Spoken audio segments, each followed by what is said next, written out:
So I am a first grade teacher and I'm using Seesaw with OG. We had to think, how were we going to give the OG checkpoints, which are little quizzes, to virtual students, um, just like we do in the classroom. In the OG checkpoints, they have to circle letters and words and X out.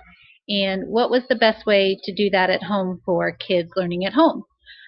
Tried the Google Forms, which it could happen in Google Forms where they just click on a button. You would put one on each page, but that could get hairy and it's harder to share among others when you're trying to share a form. And if people forget to copy the form, then that one teacher is going to get all the answers. So the making the OG checkpoint in Seesaw seemed to be the best.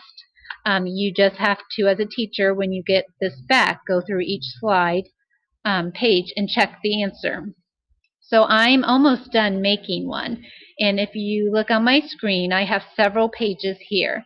And I wanted to show you how I'm doing this because I'm putting the direction here. I'm copying the choices just like on the paper. And then they're using their tools to still circle or X out, or I guess the OG checkpoint says draw a line under, and the OG checkpoint also says to color, but I'm using the word highlight. So it's really good in that they're having to use their Seesaw tools to do this, and they're still doing the same thing. So if I go back to the first slide, you can see that they are finding letters. Circle the E. They're going to take their Seesaw tool to circle the E. Highlight the W. Highlight is in place of color. It's the same thing. And then draw a line under the H. And they can do that with their tools. Now something else, because someone at home would have to read this, but we're trying to get the kids to be independent. So all I did was hit my microphone and I recorded myself reading the directions, and then I stopped it and I shrank that page and it's right here. So it's real easy to see. They can hit the play button to hear me read the direction and follow the direction and do it. So I wanted you to see me in action doing this. I'm on 9, and my last slide is 10. So here we go. I have this made. I'm in the drawing part. That's like your teacher creation page, the drawing. And I hit the T button to label, put my label here and here. So here I'm going to make my my voice.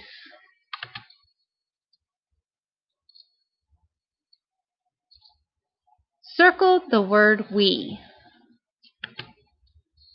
Now I've hit stop, and what I do, I come down and I make sure to hit this and see how it's like on top of my page. So now I'm just shrinking it down and moving it to where I want. That's a little bit too small. I like to put it near the top so they see it right at the top. Now an important feature right here, you want to lock this in place so nobody can move that around. Now it's locked in place and they'll see that play button to play my voice reading it, and then they just follow this. And I'm in the template part because the template part is where kids can use their tools. Now I am all done with my slides. I'm going to hit check. And I've labeled it OG Checkpoint 1. I used a Chrome extension to be able to put in some emojis here. And I used the Seesaw way of you put some words in colons and it will come up as a icon. And I always record myself reading the directions, and that's it. My template is here, and I hit save. And when you see it, after I hit save, you can see how in my directions all my icons popped up, and it's right there.